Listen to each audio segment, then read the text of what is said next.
ஏப்பாரு அரச மரம், பீப்பர் புருஷ மரம். பூச்சிடி நீ பட்டாம்பூ. சாம்பார் ரெடி.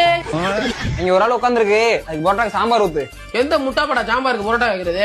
எல்லாம் உனக்கு வேண்டப்பட்ட ஆள் தான், வெளியே உட்காந்துட்டு போய் ஊத்து. வேண்டப்பட்ட ஆளா தான் வெளியே அனுப்புங்கடா. உள்ள என்ன அனுப்புறியா? ஓசிலத்துக்கு வந்துடுறாங்க அப்பா போட்டு உதைக்க. கையடியா. டேய் மணி படிக்கிற பையன், அவன்கிட்டே பொழைச்சுப்பான். நீ ஜஸ்ட் பாஸ் ஆக ஆயிடுங்கடா. சார் அதான் பள்ளிக்கூடம் எல்லாம் முடிஞ்சல, அப்ப என்னத்துக்கு வந்து மறுபடியும் வந்து பாடம் எடுத்துட்டு இருக்கீங்க? என்ன சார் வேணும்? என்ன சார் வேணும்? அன்னைக்கே ஒழுங்கா படிடான்னு சொன்னேன், இன்னைக்கு ஹோட்டல்ல எச்சல் எடுத்துட்டு இருக்க. மணி மாரி ஒழுங்கா படிச்சிருந்தா நான் நல்ல வேலைக்கு போயிருக்கலாமா? சார் ஹோட்டல்ல யாரு எச்சல் எடுக்கிறது? இது என்னோட சொந்த ஹோட்டல். நீங்க சொன்னீங்களே மணி, இந்த என் ஹோட்டல்ல எச்சல் எடுத்துக்கீங்க. நிலவினில் களங்கம் என்று சொன்னவங்க யாரு? சொன்னவங்க வார்த்தையில உண்மைந்தாக்கும்.